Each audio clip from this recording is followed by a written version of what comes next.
Hi dear clients, good morning. This is Noel Alansagi from Peak Motors sa 7 San Santa Manila, and for today's video, kakatapos lang namin i-release yung Montero Sport keyless automatic 2025 year-end model kay client. So si client is taga San Pedro, Laguna pa. So imagine guys, ganun kalayo.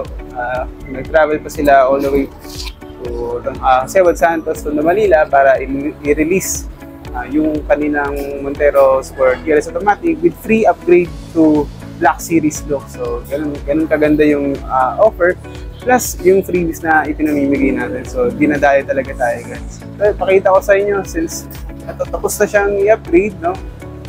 Ngayon nakatapos na siyang i-repaint, plus naka-dechrome na rin po siya. So ready na po siya guys na i-drive kaya pa uwi sa kanila. Yan, so ito guys, mapapansin nyo, tapos nang i-repaint yung mugs niya, and then na-install na rin yung Montero Sport na code emblem sa harap. And then ito, na-harap na rin siya to black. Kasi ano yun chrome yan, so umpisa. And then ito, yung kanyang front diffusers is naka-harap na rin to glossy black. Sa side mirrors, ito from chrome. So sa 2025 kasi na Black Series, no? So naka-black na rin siya. Same with the door handles, no? Yan, naka-black na rin. Yung rain visors na binigay natin kay client is naka-install na rin po siya. Yan. And then ito, yung sa mugs niya, kompleto na. Actually, tapos na siyang gawin kasi iniwan lang namin dito yung unit. And then yan, bahala na yung shop na mag-ayos para pagbalik ni client is ready na. Ita-drive lang siyang shop away. Yan, ito rin po yung binigay natin na 3 rows deep dish matting kay client, no? Sa passenger side and driver side yan, takpal na para hindi marumihan. Binigyan din natin si client, ito naka-install na rin yung HD dashcam. Yan. Plus, ito rin yung mga binigay natin na rally art. Yan, lahat yan, mga pinangako natin sa kanya, nasa listahan is lahat binigay natin. Rally art na headrest neck pillows and seatbelt shoulder pad covers. Ito na guys yung sa second row, no? So naka-install na rin yung deep dish matting second row. Yun guys, pati yung roof niya and roof rails is naka-wrap na rin into black.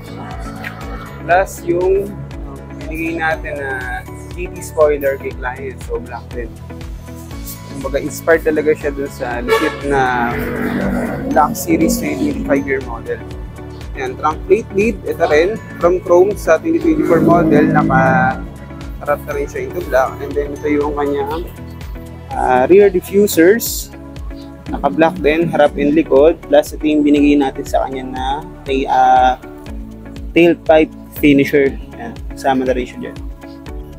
Yan, ito rin guys. So, ito naman yung sa left side, no? Yan, para makita yung lahat ng angulo. Naka-install na lahat. Yan, black door handles, roof rails, side mirrors, tapos yung mugs. Yan. Hi guys, so ito si client, kasama natin ngayon, no? So, client is taga San Pedro, Laguna, so hingin lang natin siya ng feedback regarding this one. Mula pa lang sa queries, application, sa bidding, saka sa pagbibigay ng PG. So sir, ano pong masasabi niyo sir?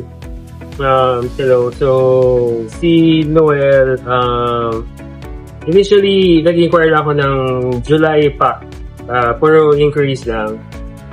Si Noel ang pinaka-responsive kahit late night sumasagot pa rin siya, parang hindi siya natutulog. At that time may mga chinat na ko yung iba, pero siya lang yung responsive. Iba nag-reply din, pero parang kumakulit ako, parang mas makulit siya nakuha yung mga sagot na kailangan ko, which led me to change from supposedly getting different make and model. Tumalon ako sa Mitsu Montero. Factor din to si Noel dyan. Especially yung ads niya, yun talaga. Yung Black Series on white base model. So, sobrang nagko-compliment siya. Nung nakita ko yung post niya, ano magiging sura ng freebies niya, sabi ko, wait, na love at first sight ako doon.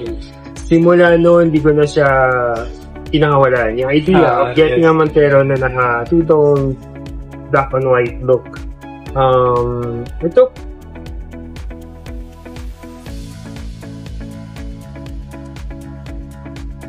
actually, nang nirelease to kapon, ang dami namin na puro white. Nakita ko. Sabay, sir. O, 3 or 4 units. Right after casa, diniretso na namin sa shop kung saan i-apply yung 3Ds and upgrades. And legit nga, actually, kung makita niyo yung post niya, maraming items yun. So, talagang lahat binigay. Walang kulang. Kung meron man, ihahabol niya sa'yo. Siya pa mag-ahabol sa'yo. Yung tipong ikaw na maiiyak. Pero, yun. So na-fulfill naman yung lahat ng obligations niya. I think, masabi ko lang talaga, legit yung post niya. Okay siyang transaction if you're really going to get a car, a vehicle sa Mitsubishi. Work din, in distance. Kasi again, taga-South pa kami. Hindi ko alam paano umuwi ngayon. Pero it's worth it dahil sa transaction with him. So, again, huwag na yung mag-hesitate. Kung makita niyo yung video na to, huwag na yung mag-hesitate. Reach out to Noel and legit nga yung mga upgrades and freebies and items. So, ano pinantay niya? Thank you, sir. Salamat, sir. That's what. And guys, so sa mga nanonood ngayon guys, so hopefully kayo na yung makasama ko dito sa next video na mag-release na Montero Sport GLS Automatic. Yun lang guys. Bye-bye!